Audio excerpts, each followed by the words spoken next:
नमस्कार साथियों, गणित कक्षा 8 के चैप्टर 3 के प्रश्न 5 पर हम चर्चा करेंगे।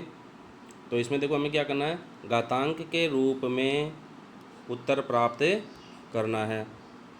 तो इसका पहला प्रश्न है 4 की घात 5 भाग 4 की घात 2। तो 4 की घात 5 बटा 4 की घात 2 के रूप में अपन इसको लिख सकते हैं। तो इसका मतलब देखो ये क्या है, ये a बटा ए की घात m बटा बी की घात m हो गया। तो आधार यहाँ पर समान प्राप्त हो रहा है अंश और हर में। तो भाग की जो संख्या है उनको सरल करने के लिए हमने पीछे की क्लास में देखा था कि उसको केवल अपन अंश में लेके आ जाते हैं, यानी कि हर में 4 की घात 2 है तो इसको अपन क्या करेंगे, अंश में लेकर चले जाएंगे। ऐसा करने पे क्या होता है कि जो घात का चिन्ह है वह बदल जाता है। यहाँ पर प्लस है तो ये प्लस से काय में बदल जाएगा, माइनस में बदल जाएगा। तो 4 की घात 5 और जो भाग का चिन्ह है यानी कि ये जो बट्टा है वो गुणा में बदल जाता है ऊपर आकर। तो 4 की घात 2 को अपन ऊपर लेके आएंगे तो घात का चिन्ह हो गया माइनस का, तो माइनस का 2 गया और ये गुणा में आ गया। तो 4 की घात 5 गुणा 4 की घात माइनस 2 गया। अभी देखिए यहाँ पर आधार समान है तो घातें जुड़ जाएगी।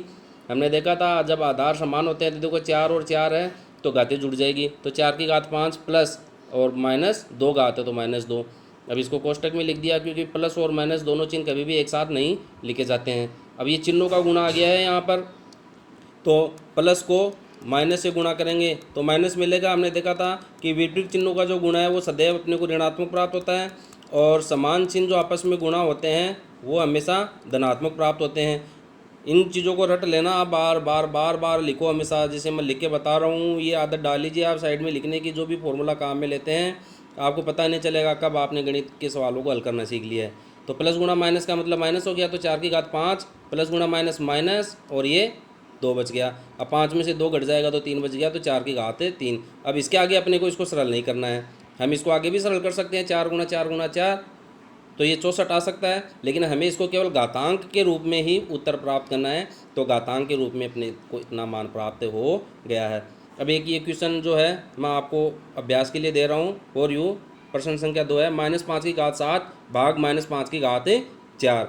अब आप इसमें एक तो वो जो ऋणात्मक संख्या होती है उस पर विषम सम संख्या होती है उसके आधार पर इसको सरल कीजिए। विषम है तो माइनस, प्लस सम है तो प्लस प्राप्त होती है।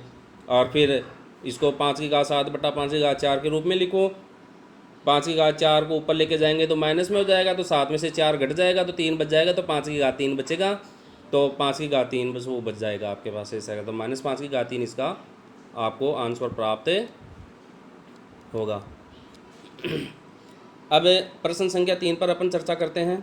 2 बटा 3 की घात 5 भाग 2 बटा 3 की घात 4। अब भाग का मतलब अपन इसको बट्टा के रूप में लिख सकते हैं, तो हमने इसको क्या किया, बट्टा के रूप में लिख दिया। 2 बटा 3 की घात 5 बटा 2 बटा 3 की घात 4। अब देखिए अंश बट्टा हर के रूप में आ गया है, आधार समान है। देखो 2 बटा 3 ये आधार है, एक संख्या किसी भी रूप में हो सकती है, अंश बट्टा हर के रूप में या केवल अंश के रूप में, और ये भी अंश बट्टा हर 2 बटा 3 है। तो हम क्या करेंगे, हर को ऊपर लेके आ जाएंगे। हर की जो संख्या है घातांक की संख्या है उसको अपन ऊपर लेके आ जाएंगे। तो 2 बटा 3 तो ऊपर लेके आने में क्या होता है, जो भाग का चिन्ह है वो गुणा में बदल जाता है। इसको जैसे अपन ऊपर लेके आएंगे इसके साथ तो ये भाग का चिन्ह है वो गुणा में बदल जाता है। और एज इट जैसा का जैसा इसको अपन ऊपर लेके आएंगे तो घातांक का चिन्ह बदल जाएगा। तो 2 बटा 3 की घात 4 जो है प्लस में है, यहाँ पर ऊपर आकर माइनस हो जाएगा तो ये माइनस। तो 2 बटा 3 की घात 4 की घात -4 अपने को प्राप्त हो गया है। अब देखिए आधार समान है, 2 बटा 3 2 बटा 3 इनके ऊपर घात है तो आधार समान, घातें जुड़ जाएगी। तो 5 की घात 2 बटा 3 की घात 5 प्लस, अब इधर प्लस करेंगे तो 4 तो माइनस का है तो माइनस का 4 लिख के अपन ने इसको कोष्टक में दर्शा दिया। ये कोष्टक अपन दर्शाते ये है क्योंकि प्लस और माइनस दोनों सदैव एक साथ नहीं रहते हैं।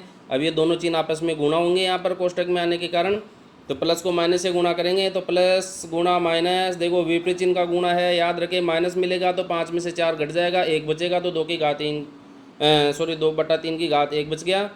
अब एक किसी भी घात संख्या पर आप लगाओ या न लगाओ, घात 1 होने पर स्वयं वह संख्या ही प्राप्त होती है, तो 2 बटा 3 इसका मान अपने को प्राप्त हो गया। अब प्रश्न संख्या 5 का जो चौथा क्वेश्चन है उसको आप हल करके देखिए। -1/5 भाग -1/5 देखिएगा फिर दोबारा माइनस आ रहा है, माइनस आएगा इसका मतलब ऋणात्मक घातांक के रूप में हल प्राप्त होगा अपने को। इसका तो मान प्लस हो जाएगा क्योंकि घात का मान क्या है, सम है, और इसका विषम है तो ये माइनस में मिलेगा। अब ये माइनस चिन्ह तो आप एक तरफ लिख ही लीजिए, इसके साथ आप कुछ भी मत छेड़खानी कीजिए, लास्ट तक माइनस का चिन्ह चलेगा। फिर 1/5 की घात 11 बटा 1/5 की घात 6 ऊपर चला जाएगा, 11 में से 6 माइनस हो जाएगा तो -1/5 की घात 5 मिलेगा आपको इसका उत्तर।